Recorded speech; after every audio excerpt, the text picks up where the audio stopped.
Hi friends, எல்லாருக்கும் வணக்கம். நான் உங்கள் Sreekutty. Welcome to four s family. இன்றைக்கி என்ன ரெசிபி பார்க்க போகிறேன்னா, மட்டன் ஈரல் வறுவல் பார்க்கலாம். நான் மட்டன் ஈரல் 1/4 கிலோ அளவுக்கு எடுத்திருக்கேன்.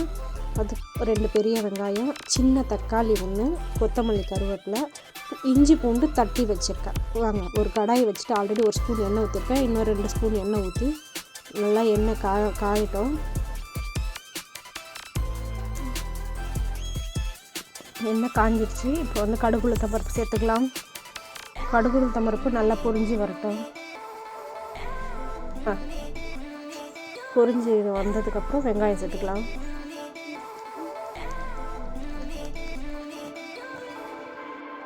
வெங்காயம் நல்லா வதக்கி விடுங்க.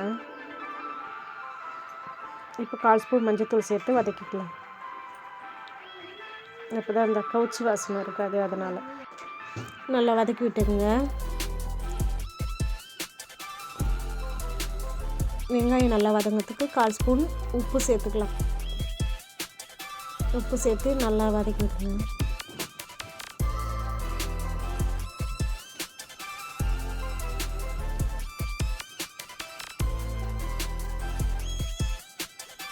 நல்லா பொன்னிறமாக வதங்கணும். இப்போ கொத்தமல்லி, கருவேப்பிலை சேர்த்து நல்லா வதக்கி விட்டுக்கலாம்.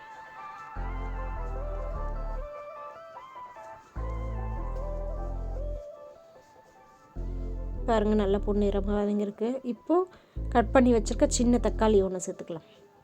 இது தக்காளி இல்லாமலும் செய்யலாம். நான் புளிப்பு சுவைக்காக தக்காளி சேர்த்துக்கிறேன். நல்லா கிளறி விட்டு அந்த தக்காளி நல்லா குழைய வேகணும். குழஞ்சி வந்தால் இன்னும் டேஸ்ட் நல்லாயிருக்கும். அந்தளவுக்கு நல்லா வதக்கிக்கோங்க.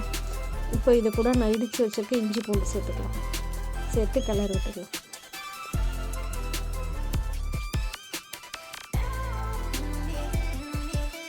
இஞ்சி பூண்டு பச்சை வாசனை போகணும். அந்தளவுக்கு நல்லா வதக்கிங்க.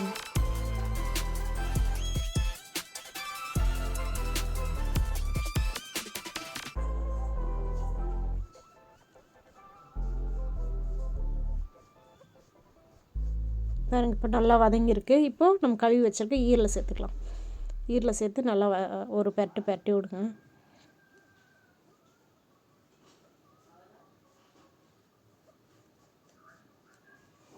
நம்ம வதக்கும் போது ஈரல் வேக ஆரம்பிச்சிடும். பாருங்கள், கலர் மாறுது பாருங்கள். ஈரல்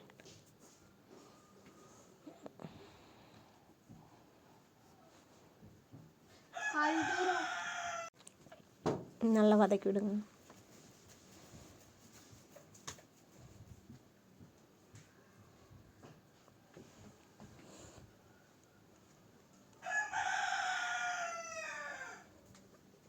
ஒரு 5 நிமிஷம் நல்லா எண்ணெயிலேயே அப்படியே வதக்கி விடுங்க.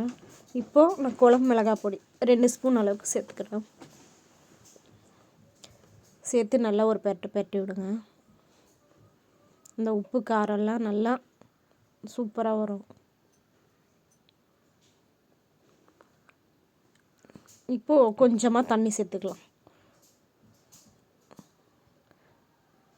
தண்ணி சேர்த்து ஒரு கிளறி விட்டு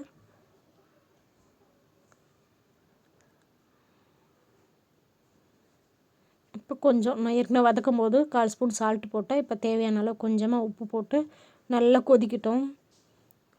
கொதிச்சு இதை பாருங்கள், சுண்டி வந்துருச்சு. இப்போ ஒரு கிளறி விட்டுக்கலாம். இப்போது கொஞ்சமாக மிளகுத்தூள், கொத்தமல்லி போட்டுக்கலாம். போட்டு கிளறியாச்சு. இதை பாருங்கள், சூப்பராக ரெடி ஆயிடுச்சு மட்டன் ஈரல். பாருங்கள், நீங்களும் ட்ரை பண்ணி பாருங்கள். ரொம்ப நல்லது, ஹெல்த்தியும் கூட. தேங்க்யூ.